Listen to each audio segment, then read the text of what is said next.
সর্বশেষ আল্লাহ পাক রব্বুল আলামিন জাহান্নামের যে ব্যক্তিটাকে মুক্তি দিবেন, ওই ব্যক্তিটাকে জান্নাত এবং জাহান্নামের মধ্যে স্তরে রাখবেন।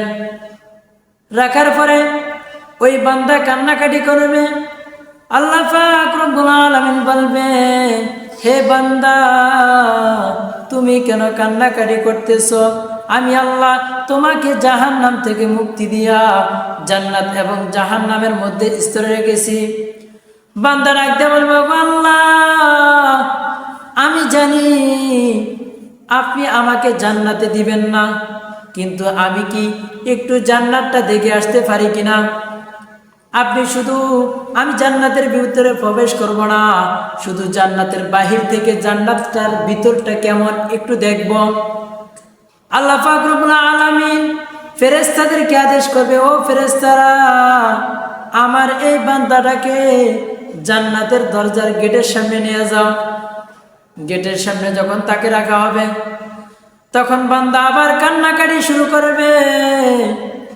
কান্নাকাটি যখন শুরু করবে, আল্লাহ পাক রব্বুল আলামিন বলবে, হে বান্দা, আমি আল্লাহ তোমাকে জান্নাত দেখার জন্য জান্নাতের গেটে এনে দিলাম, এখন তুমি কেন কান্নাকাটি করতেছ? বান্দা ডাকতে বলবে, ওগো আল্লাহ, আমি জানি আপনি আমাকে জান্নাত কখনোই দিবেন না, কিন্তু আমাকে যদি আপনি জান্নাতের ভিতরে একটু ঢুকাইতেন, তাহলে জান্নাতের ভিতরটা আমি একটু ঘুরে ঘুরে সুন্দর করে দেখতাম। আল্লাহ পাক রব্বুল আলামিন তাকে আদেশ দিবে, ঠিক আছে, তুমি যাও, জান্নাতের ভিতরটা একটু ঘুরে ঘুরে দেখো।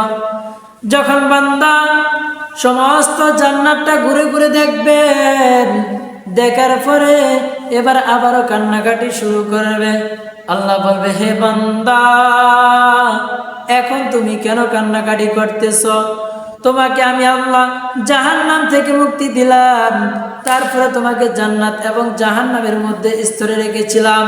এরপরে তোমার কান্নাকাটির পরে আমি আল্লাহ তোমাকে জান্নাতের গেটে এনেছিলাম। আবার যখন তুমি কান্নাকাটি করেছ, আমি আল্লাহ তোমাকে জান্নাতের ভিতরে ঢোকার জন্য তৌফিক দিয়েছি, এখন তুমি কেন কান্নাকাটি করতেছ? ওই নাফরমান বান্দা রাখতে বলবে, ওগো আল্লাহ, আপনি আমাকে যেহেতু জান্নাতের ভিতরে একবার ঢুকে দিয়েছেন, আবার বুঝি আপনি আমাকে জাহান্নামের ভিতরে ফেলে দিবেন? আমার আল্লাহ বলে, হে বান্দা, এখন তুমি বলো আমি তোমাকে কি করব? বান্দা রাখতে বলবে, আল্লাহ, আপনি কি আমার উপরে একটু রহমত করতে পারেন না? যদি একটু রহমতের দৃষ্টিতে দেখতেন, তাহলে আমি মনে হয় আর জান্নাত থেকে বের হতাম না।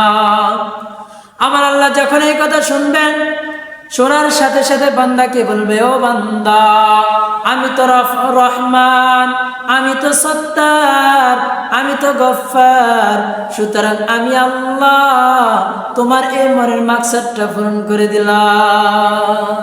সুবহানাল্লাহ।